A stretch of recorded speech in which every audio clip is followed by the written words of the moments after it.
제3회 선교 포럼에 참여하신 선교사를 파송하고 후원하시는 교회의 목사님들을 진심으로 환영합니다.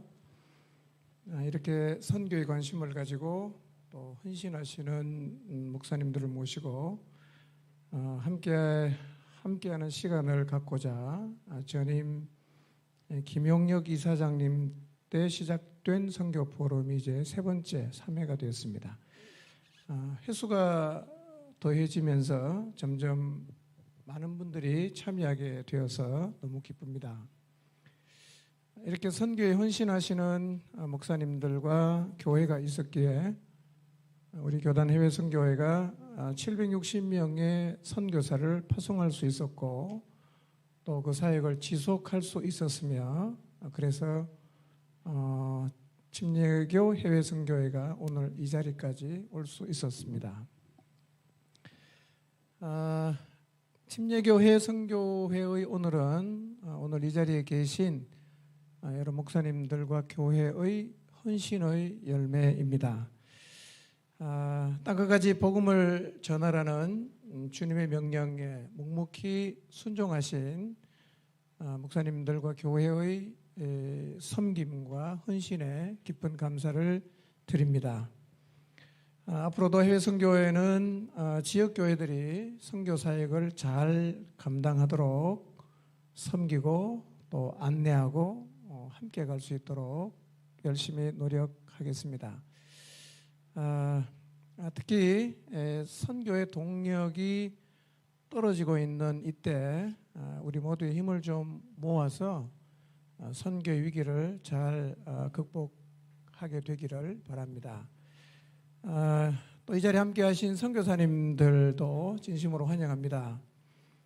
코로나 팬데믹으로 사역지에 나가지도 못하시고 또 무너진 사역을 어떻게 일으킬까 고민하시고 또 비자 문제가 해결되지 않아서 또 고민하시고 언제 끝날지도 모르는 코로나의 상황을 지켜보는 답답함을 가지고 계시지만 그러나 선교사님들을 기억하고 기도하고 또 늘 함께하는 교회들이 있음을 기억하시고 힘을 얻는 시간이 되시기를 바랍니다. 이 시간 파송교회의 책무와 역할 그리고 특권에 대해서 저희 교회의 선교 사역을 간략하게 좀 소개하려고 하는데요. 강의 부탁을 받고 준비를 하면서 과연 우리 교회가 이 주제를 소개하는 교회로 적합할까를 사실은 많이 고민을 했는데요. 막상 제가 이 주제로 글을 적어보니까 별로 적을 게 없어요. 그래서 이거 좋은 모델이 아닐 수도 있는데 어떡하지 그러나 물릴 수가 없는 그런 상황이어서 하여튼 저희 교회 사역을 어떻게 하고 있는가를 좀 정리해서 나누도록 하겠습니다. 모델로 보지 마시고 그냥 주님의 지상명령에 순종하기 위해서 노력한 한 교회의 이야기로 들어주시면 좋겠습니다. 먼저 저희 교회 선교를 간단하게 좀 소개하겠습니다. 저희가 선교를 시작하게 된 것은요, 지금부터 한 29년 됐습니다. 1992년도부터 해외 선교 사역에 구체적으로 참여를 하게 되었는데요. 그전에는 우리 교회는 아직 해외 선교에 참여할 여력이 없다고 생각했습니다. 아직 우리는 교회가 크지도 않고 또 이렇게 외부의 다른 어떤 선교를 섬길 수 있는 여력이 없다고 생각을 하고 있었는데 우연한 기회에 미전도 종족 세미나가 그 당시 있었습니다. 거기에 참석했다가 굉장히 도전을 받았어요. 그래서 이 선교는 여력이 있다고 하는 게 아니구나. 그냥 교회는 마땅히 해야 되는 일이구나. 그런 어떤 그 확신을 제가 갖게 되었습니다. 그래서 돌아와서 제가 청년들을 도전했습니다. 우리도 이거 해야 되겠다. 그래서 그냥 헌금을 했어요. 근데 그때 당시로는 적지 않은 돈이 헌금이 됐습니다. 한 번도 선교를 해본 적이 없으니까 이 돈을 어떻게 써야 될지도 잘 모르고 그래서 해외 선교회 본부에다가 전화를 했습니다. 우리 이렇게 해서 지금 돈을 준비했는데 어떻게 하면 좋겠냐 이렇게 물어봤습니다. 그때 선교 훈련을 다 마치고 파송교회가 없어갖고 막 찾고 있던 그 선교사님이 있다고 소개를 해주셨어요. 그분이 저희 교회 1호 파송 선교사인데요, 신갈렙 선교사입니다. 그렇게 해서 저희가 92년도에 선교사를 파송하고 그때부터 구체적으로 선교사에게 참여하게 되었습니다. 뭐 그래도 그 당시에는 교회가 겨우 자립하는 정도였기 때문에 재정적인 여력도 많지 않고 그러다 보니까 선교사를 보내긴 했지만 뭐 전적으로 후원하지도 못하고 또 파송교회가 뭘 해야 되는지도 사실은 잘 몰랐습니다. 그래서 그냥 우리 선에서 노력해서 헌금 보내고 그 다음에 기억해주고 그 다음에 기도하는 뭐 그런 정도만 했었습니다. 그 후에 94년도에 우리 지금 필리핀 민다나오 가가얀데로에서 사회 가시는 임남수 선교사님, 그 다음에 현 회장이신 주민호 선교사님을 후원하면서 한 명씩 이제 후원하는 분들이 늘어나기를 시작했습니다.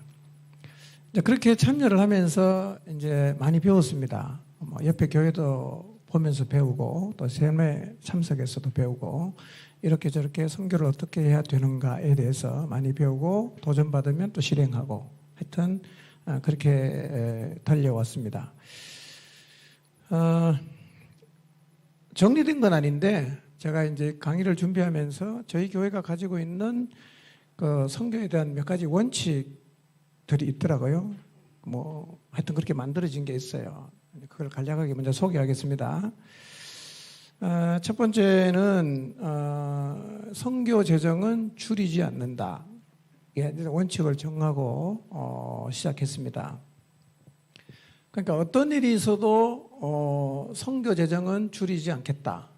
이런 원칙을 정했고 하나님의 은혜를 주셔서 지금까지 그 원칙을 잘 지켜올 수 있었습니다. 이건 하나님의 은혜라고 생각을 합니다. 해외 선교에 참여를 하고 지금 이제 29년 정도가 지났는데요. 교회를 정축하는 일도 여러 번 있었고요. 그 다음에 IMF도 있었습니다. 그리고 10년 전에는 교회를 완전히 이제 다른 지역으로 옮겨서 건축을 하는 일도 있었습니다. 우리가 부채가 그 많을 때는 한 60억 정도 있었고요. 그 다음에 이제 건축 끝난 뒤에는 또 주차장이 부족해서 주차장을 준비하느라고 또 이제 또 빚을 내고 하여튼 지금도 빚이 많이 있는데요. 그렇지만 이 선교 사역은 우리가 좀 어렵다고 뭐 늘렸다가 줄였다가 하면 이게 안 된다고 생각을 했기 때문에 어떤 일이 있어도 이거는 그냥 가야 된다. 그래서 교회 일반 재정과 선교 재정 완전히 분리를 했어요. 저희는 선교 재정은 별도로 이제 운영하기 때문에 교회 재정과 상관없이 이게 이제 크게 영향을 받지 않을 수 있었고요. 그래서 하여튼 29년 전에 시작한 이후로 지금까지 조금씩 늘어나긴 했지만 한 번도 줄이지 않고 지금까지 올 수가 있었습니다. 처음 선교 시작할 때하고 비교해 보면 선교 재정도 골목할 만큼 늘어났는데 이건 뭐 하나님이 주신 은혜라고 생각합니다. 두 번째 원칙, 선교사님에게 우리가 재정 후원을 시작하면 끝까지 간다. 이게 이제 두 번째 원칙이었어요. 뭐 몇 년하고 끊고 뭐 이렇게 하진 않고 하여튼 우리는 한번 시작하면 은퇴할 때까지 간다. 이런 원칙을 가지고 시작했습니다. 지금 29년을 지나면서요, 아주 특별한 경우가 아니면 사실은 이 원칙을 지켜오고 있습니다. 가끔씩은 윤리적으로 문제가 심각하거나 이런 경우는 저희가 이제 그 지원을 정리를 합니다. 그런 경우를 제외하고는 한번 시작하면 하여튼 끝까지 가는데요. 최근에 와서는 조금 생각이 이제 바뀌고 있는데 그게 뭐냐면 선교사님 쪽에서 그 반응이 있든 없든 상관없이 그냥 무조건 우리는 끝까지 가니까 그렇게 해 왔는데요. 너무 연락이 안 와요. 소통이 너무 안 되는 거예요. 그래서 그냥 우리는 돈은 보내주는데 이 사람이 살아있는지 죽었는지도 모르겠고 뭐 답도 없고 기도 제목 보내라고 아무리 메일을 보내도 답도 안 오고 그런 선교사님들이 많아지면서 야 이거 너무 소통이 안 되고 이거 돈만 주는 것은 이게 의미가 없을 것 같다. 그래서 공문을 보냈습니다. 원래 1년에 선교 편지와 기도 편지가 2번 이상 안 오면 저희가 정리합니다. 왜냐하면 저희는 돈도 보내는 게 중요하지만 같이 소통하고 좀 기도를 하고 싶은데 너무 연락이 안 오니까 그렇게 보냈어요. 그런데도 답이 없는 분이 계세요. 그런데도. 그래서 야 이거 정리를 해야 되나 고민을 하다가 그래도 정리하기는 너무 마음이 아파서 1년 더 유예하자. 공문 한 번 더 보내라. 그래서 내년까지도 아무런 답이 없으면 그때는 우리가 좀 그분은 좀 정리를 하자. 이렇게 원칙을 정했어요. 그러니까 뭐 여기 선교사님 몇 분 안 계시는데요. 교회가 참 선교사님을 많이 격려를 해야 되잖아요. 근데 선교사님들이 아셔야 될 거는요. 교회도 격려가 필요합니다. 교회도 격려가 필요하거든요. 근데 이걸 대개는 잘 하시는데 가끔 이 부분에 너무 좀 둔감하신 분이 있는 것 같아요. 메아리가 없어요. 아무리 이렇게 보내도 아무런 답이 없는. 그래서 이제 그런 부분은 내년에는 좀 정리를 하자. 근데 확실히 그 편지를 보내고 나니까요. 반응이 없던 분들이 반응이 좀 오기를 시작했어요. 너무 감사한 일입니다. 저희는 이제 수요일 저녁마다 선교사님들이 보낸 이 기도 제목 가지고 이제 기도를 하거든요. 근데 지금도 보내온 그 기도 제목은요, 3분의 1이 안 돼요. 기도해 주겠다고 보내달라고 해도 안 옵니다. 그건 좀 안타까워요.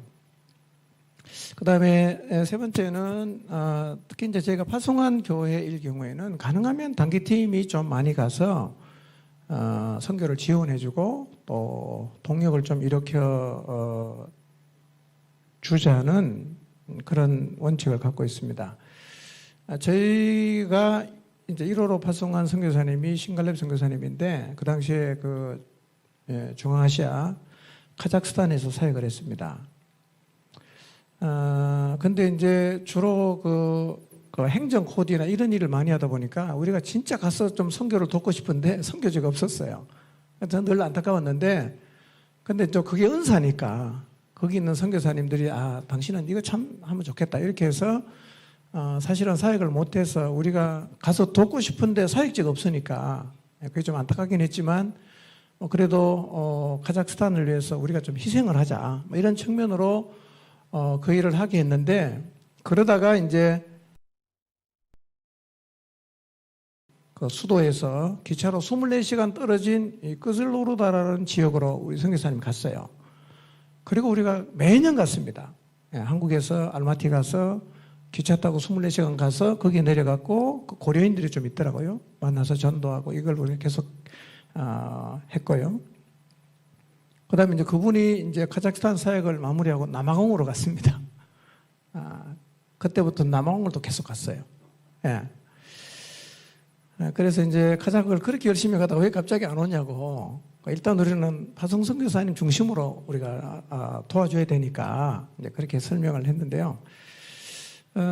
그래서 이제 저희 선교사님이 있는 중국이나 필리핀이나 그 다음에 남아공이나 이번에 이제 인도로 파송을 하는데 인도나 일단은 우리가 파송한 선교사님이 있는 지역에 가서 우리가 가능하면 좀 선교를 지원하고 또 좀 동력을 일으킬 수 있도록 그렇게 하고 있습니다.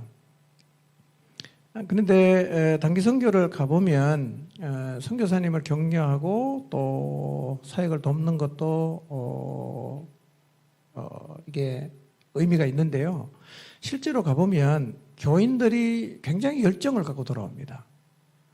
그래서 뭐 어느 나라든 상관없는데요. 단기 선교를 한번 갔다 오면 이 교인들이 선교하라 말을 안 해도 합니다. 그냥 해요. 그래서 사실은 단기 선교 한번 가면 돈이 굉장히 많이 쓰이거든요. 그래서 어떤 분은 야, 그 돈 모아가고 선교사님 주면 훨씬 낫지 않냐 이렇게 얘기를 하시는데요. 뭐 그렇게 할 수도 있겠지만 그러나 단기팀이 가서 일주일 동안 사역을 하고 오면 일단은 참여한 사람의 마음속에는 선교에 대한 어떤 그 열정이 생깁니다. 그러니까 자꾸 가면요 선교하자는 말을 안 해도 알아서도 합니다. 그래서 이 단기 선교는 그 선교사님에게만 도움이 되는 게 아니라 참여한 사람에게도 굉장히 큰 도전이 되는 것을 저희가 많이 경험을 했습니다. 그래서 특별하지 않으면 1년에 한두 차례는 저희가 갑니다. 요즘엔 이제 우리가 젊은이들이 많아서 겨울에는 젊은이 위주로 가고 여름에는 나이 든 분 위주로 해서 이렇게 나누어서 계속 선교에 참여하고 있습니다.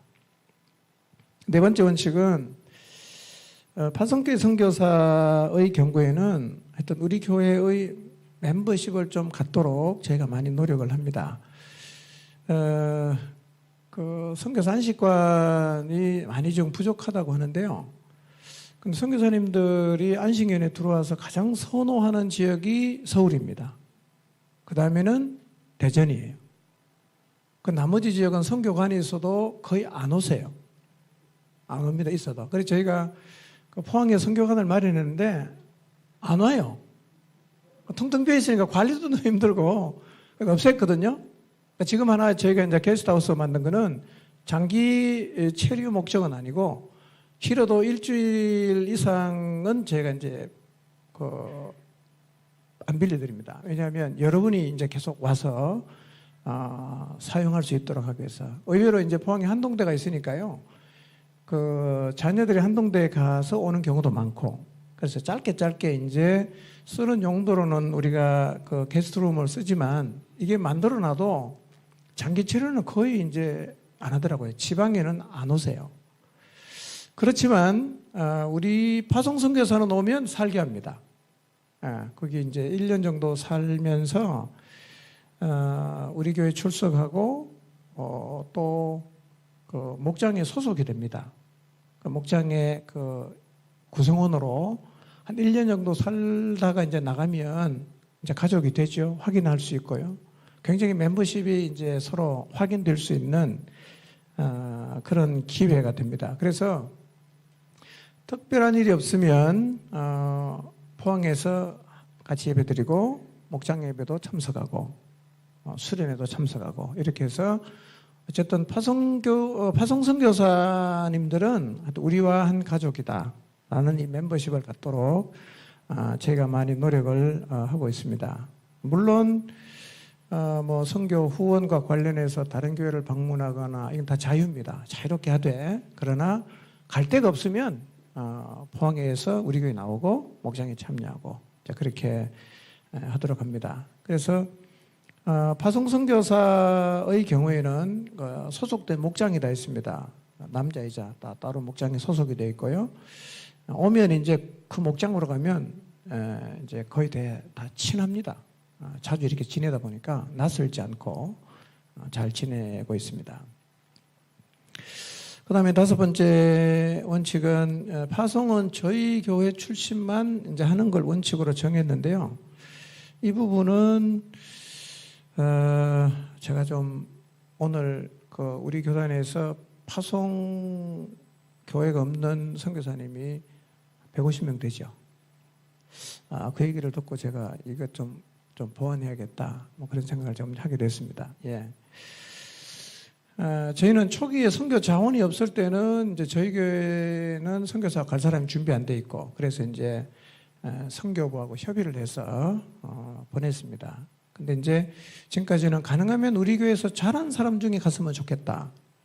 그래야 우리가 전심으로 가족이 갔으니까 뭐 단기 선교가 아니라 보고 싶어서 갈 수 있는 그런 관계면 참 좋겠다. 그러면 뭐 강요할 이유도 없고 그냥 야 누구 보러 가자 그러면 다 가지 않겠어요? 한 가족으로 살았으니까. 그래서 사실은 우리 교회 출신만 사실은 파송을 했는데요. 우리 교단의 현실이 사실은 파송교회 없는 선교사님도 많고 또 저희가 이제 협동 선교를 지향하기 때문에 이 부분은 좀 보완해서 우리 교회 출신이 아니어도 우리가 갖고 있는 이 좀 생각하고 철학이 좀 맞으면 좀 보내야겠다는 생각을 좀 하게 됩니다. 지금까지는 이제 그 파송 선교사는 우리 교회 출신만 하기로 했으니까 대신 이제 협력 선교사 여부는 이제 그 협력 파송으로 저희가 이제 분류를 하면 우리 교회 출신이 아니어도 우리가 좀 더 관심을 갖고 또 재정적으로도 조금 더 후원하고 그래서 그 기존의 후원 선교사와는 조금 다르게 지원을 해 왔는데요. 어떤 이 부분은 향후에 좀 제가 그 선교위원들하고 좀 고민을 해야겠다고 생각을 하고 있습니다. 그 다음에 이제 이것은 꼭 파송 선교사에게만 해당되는 건 아닌데요. 어쨌든 우리 교단 선교사님들을 우리가 좀 섬기려는 마음이 있어서 기회가 되면 좀 격려하고 섬길 수 있는 기회를 좀 많이 가졌으면 좋겠다는 생각을 했어요. 뭐 큰 건 아니지만 제가 성탄절이 되면 파송 선교사님에게 카드와 선물을 꼭 보내고요. 그 다음에 우리 교단 코로나 오기 전까지는 해마다 했습니다. 안식년 선교사 위로의 밤 이렇게 해서 했는데요. 안식년 들어와 있는 선교사님 보통 하면 한 5, 60명 정도가 참여를 하거든요. 그 안식년 선교사 위로의 밤도 하는 교회가 없으면 우리 교회에서 계속 하겠다.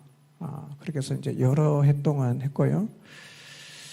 그 다음에 겨울이 되면 한국에 있는 우리 교단 선교사님에게 이제 김장해서 좀 같이 좀 나누자. 그렇게 해서 수년째 계속 나누는 일을 하고 있습니다. 그 다음에 저에게 선교 현황을 간략하게 소개하겠습니다. 파송 선교사가 현재 4가정입니다. 남아공에 한 가정이 있고요. 중국에 한 가정이 있고 필리핀 민다나오에 한 가정이 있고요. 그 다음에 2월 중에 인도로 한 가정이 파송될 예정입니다. 이렇게 4가정을 파송해서 우리가 사역하고 2가정입니다. 터키 한 가정과 독일의 한 가정 이렇게 협력 파송을 하고 있고요. 그 다음에 이제 일반적으로 우리가 후원하는 선교사님은 현재 54가정 정도 저희가 후원하고 있습니다. 그 다음에 파송교회의 책무와 역할. 사실은 우리가 뭐 하고 있지? 이 주제를 보면서 우리가 지금 파송교회로서 뭘 하고 있는가 이걸 좀 제가 많이 생각을 했는데요.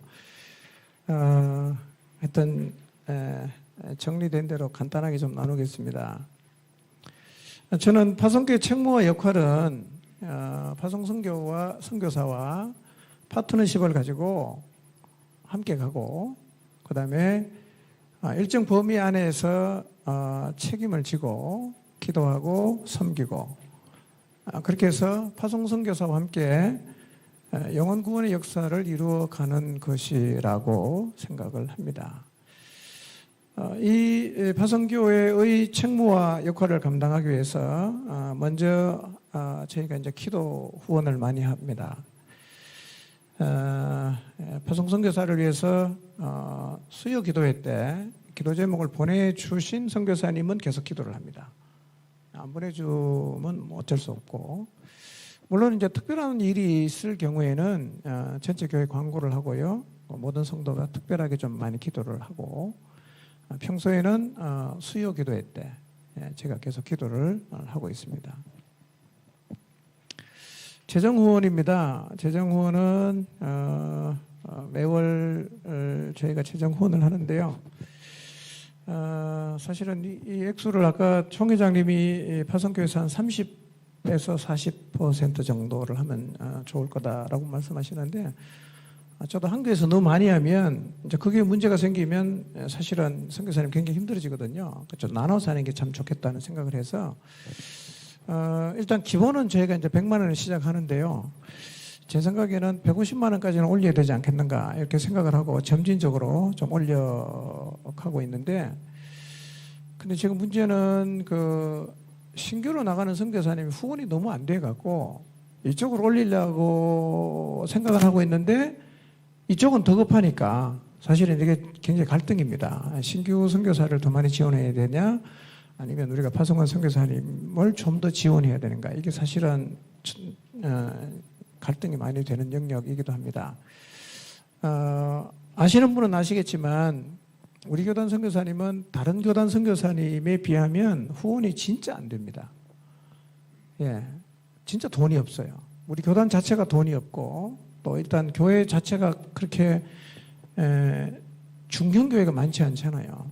그러다 보니까 선교 후원이 굉장히 약해서 최소한의 생활 유지가 안 되는 선교사님이 적지 않습니다. 예. 어떤 선교사님은 한 달에 200만 원 후원이 안 되거든요. 200만 원 후원 안 되면 사실은 외국 가서 못 삽니다. 그러니까 현지인처럼 살라고 말씀하시는 분이 가끔 계시는데요. 한국인으로 가서 현지인처럼 못 삽니다. 안전도 고려해야 되거든요. 그러니까 최소한의 생활을 하려고 하면 보통 제가 보니까 방값이 50만 원 나갑니다. 집세가. 대개 다 그렇습니다. 하도 이제 이게 200만 원 후원 받아서 집값 50만 원 나간다고 생각해 보세요. 굉장히 그 비중이 크지 않습니까? 그러다 보니까 사실은 우리 침략의 선교사님들 가운데는요 도저히 생활 유지가 안 돼 갖고 모금을 위해서 다시 들어오는 선교사님이 적지 않은데 근데 와도 사실은 갈 데가 없습니다. 갈 데가 없어요. 선교를 좀 열심히 한 교회는 이미 꽉 찼고요.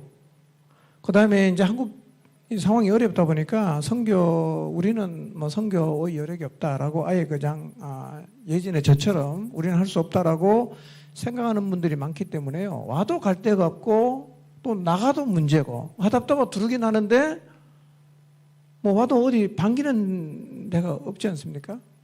선교사님 오면 다 부담스러워하기도 하고 그러다 보니까요. 그래서 이게 이제 오늘 여기 오신 우리 모두가 같이 좀 고민해야 될 문제가 아닐까 그렇게 생각이 듭니다. 뭐 말이 나온 김에 한 말씀 드리면 우리 교단이 감사하게도 선교 자원은 작년에도 그렇고 올해도 그렇고 많아져서요. 작년에도 2번 나눴고 올해도 2번 나눴어요. 너무 감사한 일입니다. 근데 훈련을 끝나고 이제 나가야 되잖아요. 나가야 되는데 최소한의 모금은 돼야 이게 나갈 수 있거든요. 근데 모금액이 안 채워지니까 나갈 수가 없는 거예요. 예. 저희 교회 이제 신규로 이제 인도로 나가는데요. 좀 죄송한 얘기인데 제가 이제 막 전화를 해주잖아요. 후원이 하도 안 되니까.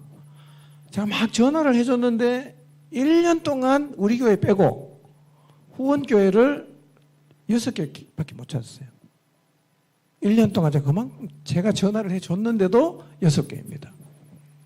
그러면 사실은 다른 선교사님 또 목사님 아는 분이 없거나 교회가 특별하게 알려지지 않는 교회일 경우에는요 굉장히 막연합니다. 누구에게 가서 말할 데도 없고요. 손 벌릴 데도 없고 진짜 막연한 거거든요. 네. 그래서 신규로 나가는 선교사님에게 좀 관심을 많이 가져야 되겠다는 생각을 하는 게 훈련 다 끝났는데 못 나가니까요. 모금이 안 돼갖고. 그래서 혹시 뭐 작아도 괜찮습니다. 5만 원도 괜찮고 뭐 괜찮거든요. 그렇게 선교사를 좀 후원해야겠다는 마음이 생기시면 본부로 한번 연락 좀 주시면 본부에서 진짜 후원이 필요한 선교사님하고 연결을 해드리고 그렇게 해서 좀 나갈 수 있으면 참 좋겠습니다. 너무 후원이 안 됩니다 지금. 코로나 이후에는 더 안 돼요. 더 안 됩니다.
원활한 사역을 위해서 저희가 이제 세 분 나갔을 때 순차적으로 차량 이렇게 타고 다닐 수 있는 차량 우리가 좀 지원해 줬습니다.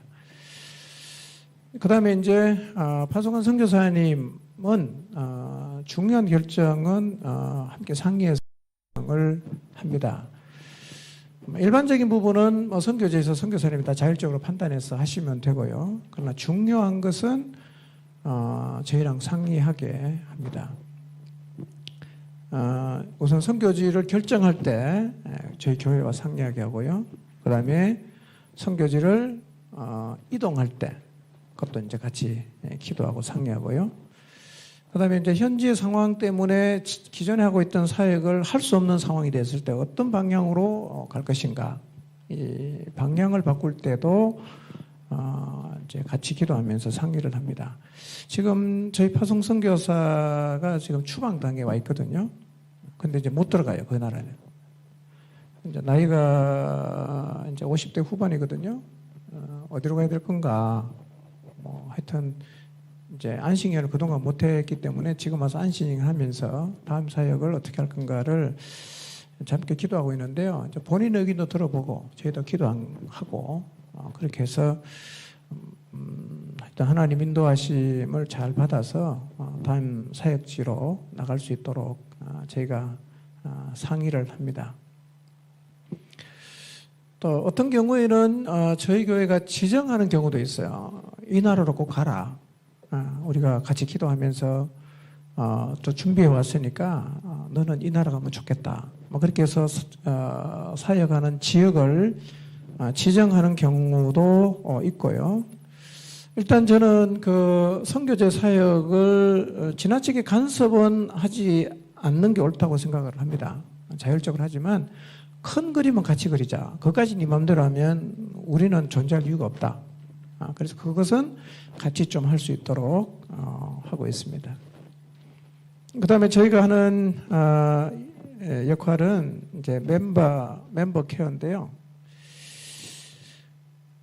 저도 이제 뭐 이런저런 이유로 선교지를 많이 방문하고 또 선교사님들을 많이 만나서 또 대화도 하고 그래서 어느 정도 선교사님들의 애환을 좀 알고 있는데요. 그 선교지에서 사역에 진전이 없어서 지치는 경우도 많고요. 그 다음에 외지에 또 교회가 없는 지역에 있는 선교사님의 경우에는 영적인 침체를 겪는 경우도 적지 않습니다. 본인 얘기가 한번 이게 딱 가라앉으면요, 한 6개월 동안은 가라앉아 있대요. 잘 안 올라온대요.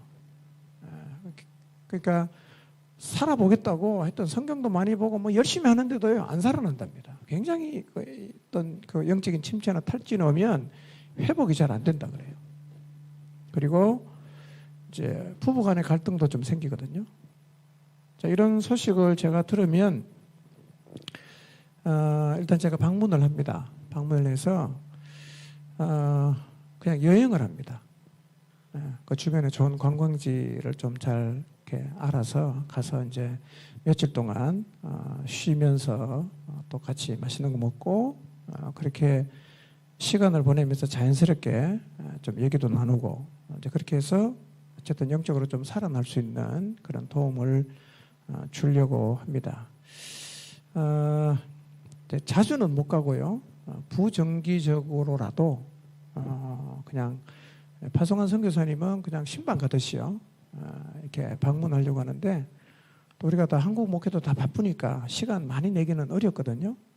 그래서 특별하게 좀 케어가 필요한 일이 있을 때는 가고 그러지 않으면 부정기적으로 가서 좀 이렇게 좀 놀아주는 겁니다. 가서 같이 놀고 밥 먹고 그렇게 하는 시간을 가지면 또 굉장히 이게 영적으로 또 살아나기도 하고 그 다음에 회복도 되고 또 활력도 가지고 그렇게 되는 것 같습니다. 그리고 또 하나는 이 멤버십을 유지하기 위한 노력을 많이 합니다. 왜냐하면 일단 나가면 4년 만에 오기도 하지만 그 30대 40대 때는 안식년을 거의 못 하거든요. 아이들이 현지에서 학교 다니면 못 들읍니다. 그러니까 돈 버는 나 10년 동안 안식년 못했다, 뭐 20년 동안 못했다 이런 분이 꽤 많거든요. 그러니까 너무 오래 있다고 오면 우리 교인들이 다 바뀌어요. 모르는 사람이 너무 많으니까. 그래서 가능하면 좀 멤버십은 갖도록 해야 되지 않는가. 그래서 뭐 안식년에는 물론 이제 우리 교회를 출석하도록 하지만요. 최근 몇 년 동안에는 저희 교회가 1년에 2차례 전교인 수련회를 하거든요. 여름에 3박 4일하고 겨울에 3박 4일 하는데 그때 초청을 합니다. 초청해서 같이 3박 4일 동안 수련회 참석하고 우리는 3박 4일 수련회 하고 나면 굉장히 친해지거든요. 그래서 이제 그런 자리에 번갈아가며 초대하기도 하고 어떤 경우에는 뭐 동시에 다 나와서 참여하라고 그렇게 해서 이제 그 수련회 3박 4일 하고 나면 굉장히 좀 가까워지고 친해지거든요. 이제 그렇게 되고 있습니다. 그리고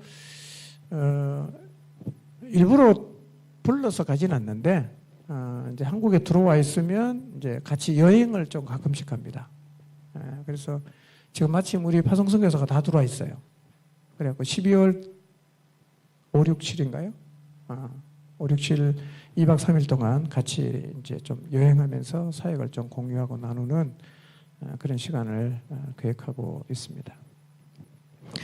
그래서 일단 파송 선교사는 뭐 다른 선교사님과는 좀 다르게 어쨌든 우리가 어느 부분 책임을 져야 되니까 많이 관심을 갖고 최대한 좀 이렇게 사역에 함께하고 도우려고 노력을 하고 있습니다. 마지막으로 파송교회의 특권 및 축복. 이게 참 뭔지 제가 생각을 많이 했거든요. 우리가 무슨 특권이 있는가? 무슨 축복을 받았는가에 참 생각을 많이 했는데요. 하여튼 몇 가지 좀 정리해 봤습니다. 첫째는요, 파송교회가 누릴 수 있는 특권 및 축복. 물론 이것은 뭐 후원교회도 똑같이 누릴 수 있는 것이긴 한데요. 교회가 늘 사명의 자리에 서게 되는 것 같습니다. 예. 교회 사명이 모든 민족에게 복음을 전하는 것, 땅끝까지 복음을 전하는 일이잖아요.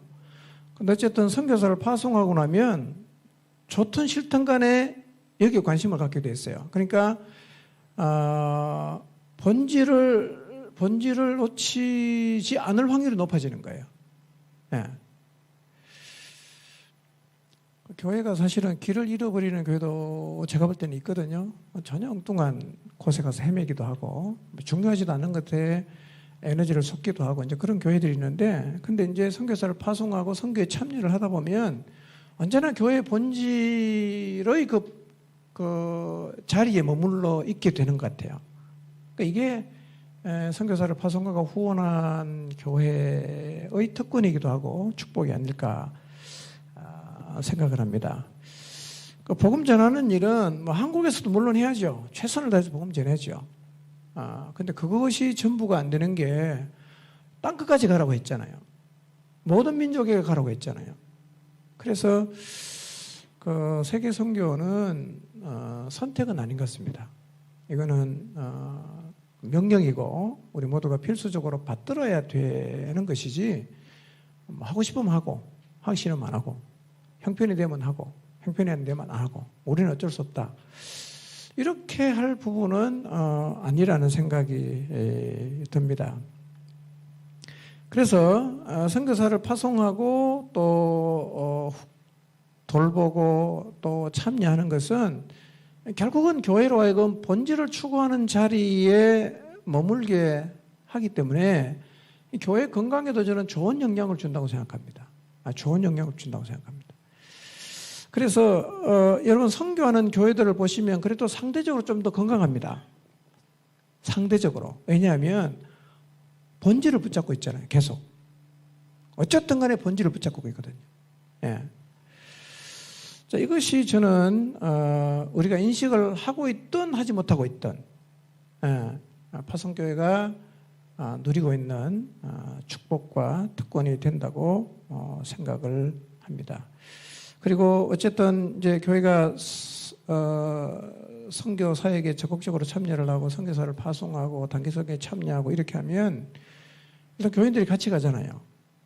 그럼 교인들의 마음속에서도 영혼을 향한 마음이 계속 생기니까, 여러분 선교지에 가서 영혼을 향한 마음이 생기면 한국에 오는 비행기에서 다 털어버리고 옵니까? 그럼 고스란히 담고 오잖아요. 야, 그럼 우리가 한국에서 왜 안 했지? 말도 안 통하는데 그냥 손짓 발짓 하면서 복음 전하라 고생했는데, 드는 생각이, 야, 말 잘 통하는 한국에서 내 왜 안 했지? 이런 생각이 드니까요. 자연스럽게 어쨌든 영혼을 향한 마음들을 이제 교인들도 가지게 되거든요. 결국은 교인들도 사명과 본질을 추구하는 자리에 결국은 서게 되고요. 그러다 보면 신앙이 건강해지기도 하고, 또 선교를 하다 보면 우리가 하나님이 부탁하신 가장 중요한 명령에 우리가 순종하고 있다라는 신앙의 자부심도 갖는 걸 제가 많이 봤습니다. 어쨌든 교회가 선교에 참여하면 이 교회가 가지고 있는 에너지가 밖으로 많이 나가거든요. 많이 나갑니다. 제일 많이 나가는 게 돈이고 그 다음에 시간이잖아요. 돈과 시간이 많이 나갑니다. 우리 인생에 제일 중요한 게 뭔가? 돈과 시간 아닙니까? 돈과 시간 주면 인생 준 거거든요. 그러면 사실은 선교에 적극적으로 참여한다는 것은 교회가 할 수 있는 최고의 것을 다 이제 투자를 하는 건데요. 근데 이렇게 이제 에너지를 밖으로 다 내보내다 보면 손해 본다는 느낌을 가질 수 있어요. 야, 우리 이거 딴 데 쓰면 훨씬 더 유용하게 쓸 수 있는데 이거 너무 우리가 많이 쓰는 거 아니야? 이런 생각 충분히 할 수 있어요. 그리고 당장 쓸 데 없으면 비축해놔도 되잖아요. 돈 모아놓으면. 예. 근데 돈이 많은 교회는 항상 시끄럽습니다. 주변에 보십시오. 돈 쌓아놓은 교회는 항상 싸웁니다. 빚이 많은 교회는 안 싸웁니다. 싸울 일이 없잖아요. 예. 아마 저희도 이 선교 쪽으로 가는 에너지를 다 아꼈으면 뭐 빚 하나도 없을 거예요. 이런 생각을 제가 해봤거든요. 그러면 선교에 참여를 안 하면 선교 헌금할 돈을 교인들이 다른 목적으로 헌금을 할까? 여러분 생각 어떻습니까? 선교 헌금 안 하면 그 돈 아꼈다가 건축헌금 하거나 감사헌금 할 것 같습니까? 안 합니다. 안 하죠? 안 하죠. 예. 그러니까 여러분 선교 헌금은 사실은요, 뭐 이제 그 밥 먹을 배가 따로 있고 빵 먹을 배가 따로 있다고 말하지 않습니까? 여러분 선교 헌금 한다고 헌금 안 줍니다. 안 줄더라고요. 그리고 선교 헌금 안 한다고 그 돈 가지고 다른 일에 헌금도 안 하더라고요. 예.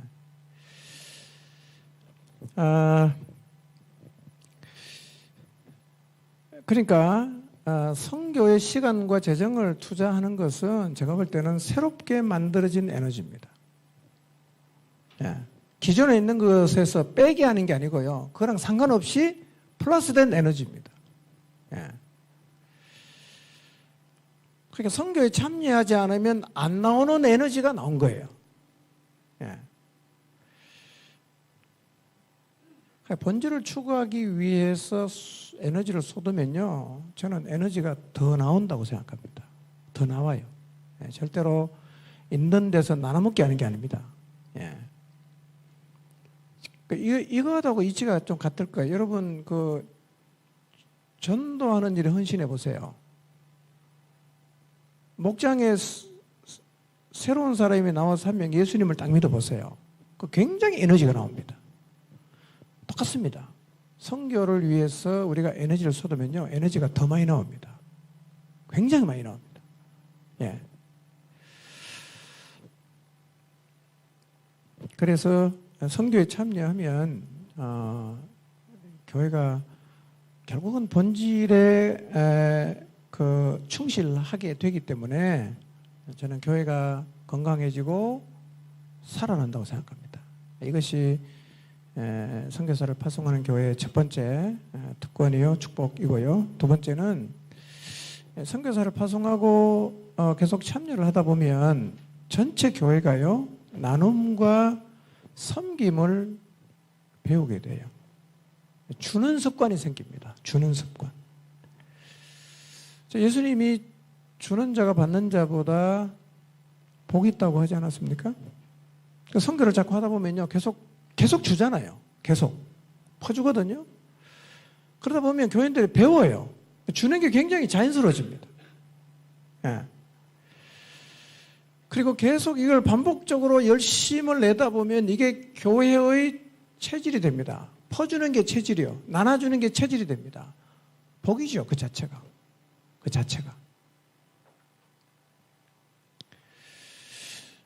움켜쥐기를 좋아하고 받기를 좋아하고 손이 오그라든 교회는 사실은 단기적으로는 뭐 움켜쥐니까 손에 뭐 잡혀 있을지 모르지만요, 그 복 없는 거죠. 복이 없는 겁니다. 저는 교회는 가능하면 많이 퍼줘야 된다고 생각합니다. 많이 나눠주고 많이 섬겨주고 최고 복입니다. 예. 근데 이제 섬기고 나누는 일도 하다 보면 개발이 돼요. 그리고 점점 커집니다. 점점 커져요. 예. 그래서 파송교회가 누리는 특권이 뭐냐? 섬기는 걸 배워요. 나누는 걸 배웁니다. 예. 저희 교회는 어디 그저 주자고 하면 예, 뭐 아무도 반대하지 않을 뿐만 아니라 당연하게 생각합니다. 주는데 아주 익숙해졌어요. 예.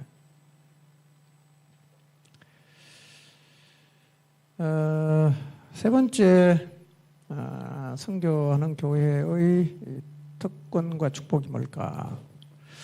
저는 채움의 축복을 경험하는 것이라고 생각합니다. 퍼주면 비는 게 아니고 하나님이 계속 채워주거든요. 많이 퍼주면 많이 채워주고, 조금 퍼주면 조금 채워주고, 믿음만 있으면 많이 퍼줄 수 있어요. 왜냐하면 채워주니까. 예. 그러니까 퍼주는 게 훨씬 더 이익입니다. 훨씬 더 이익입니다. 그러니까 이 선교를 위해서 교회의 에너지를 많이 사용한 교회는 하나님이 채워주시는 간증이 없을 수가 없습니다.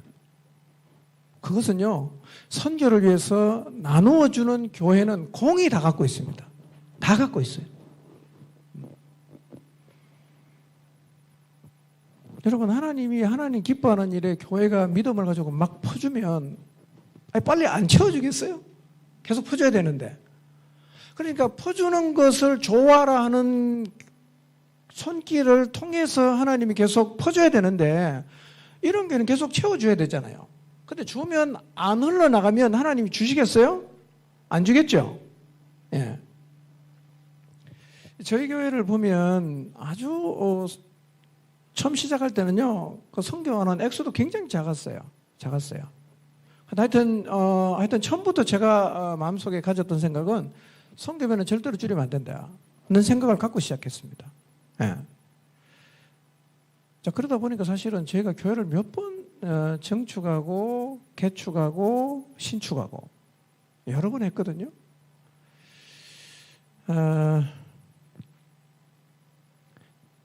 근데 이제 가끔씩은요, IMF 왔을 때, 그다음 코로나 왔을 때, 저는 이런 마음이 들었어요.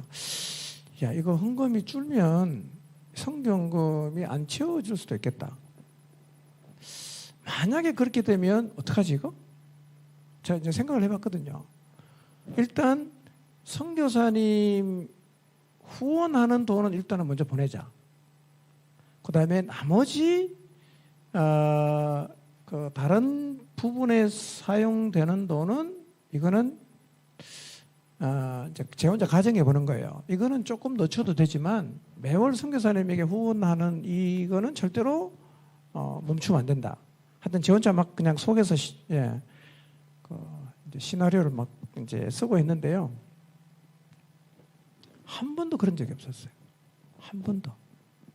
예. 저도 어떨 때는 이해가 안 가는 게요. 그냥 헌금이 나오는 거예요.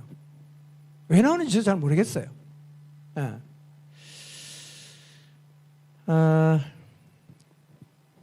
원래는 제가 이제 이사장 하면서 돈 쓸 일이 좀 많이 생겼잖아요. 근데 하나님이 돈을 더 많이 채워주셨어요. 예. 저는 지금도 저희가 헌금 나오는 걸 보면 제가 이해가 잘 안 돼요. 작년보다 저는 20% 늘었거든요. 헌금이. 나 코로나 때문에 어렵잖아요. 어떻게 헌금이 느는지는 잘 모르겠어요. 근데 희한한 게요. 저희 교회는 제가 1년에 헌금 쏠 게 한 번도 안 합니다. 예수님의 거라면 다 11조예요. 예. 저는 그게 퍼주니까 하나님이 채워주는 거라고 생각합니다. 다른 데 있는 게 아니고 하나님이 기뻐하는 일에 자꾸 이제 우리가 믿음으로 쓰면 하나님이 이렇게 채워주시는구나. 이걸 제가 이제 경험을 합니다. 그래서 선교를 할 때 주어지는 특권과 축복이 뭐냐? 세 번째, 하나님이 채워주신다. 예, 저는 그거라고 생각을 합니다. 어쨌든 선교는 선택이 아니고요. 우리는 국내 선교만 한다. 이것도 사실은 적절한 대답은 아닌 것 같습니다. 왜냐하면 모든 민족에게 가야 되니까요. 땅끝까지 가야 되니까요. 선교는 본질이고 마땅히 교회가 해야 되는 교회의 사명이라고 생각합니다. 제가 이제 준비하고 적어보니까 뭐 특별한 게 아무것도 없어요. 예, 그래서 이게 뭔가 좀 멋있게 얘기를 해야 되는데 멋있는 게 하나도 없어갖고 그냥 제가 저희 교회에서 해왔던 얘기만 간단하게 좀 정리해서 말씀을 드렸고요. 앞으로도 하나님 허락하신 그 상황 안에서 최선을 다해서 땅 끝까지 복음 전하는 일에 힘쓰려고 합니다. 감사합니다.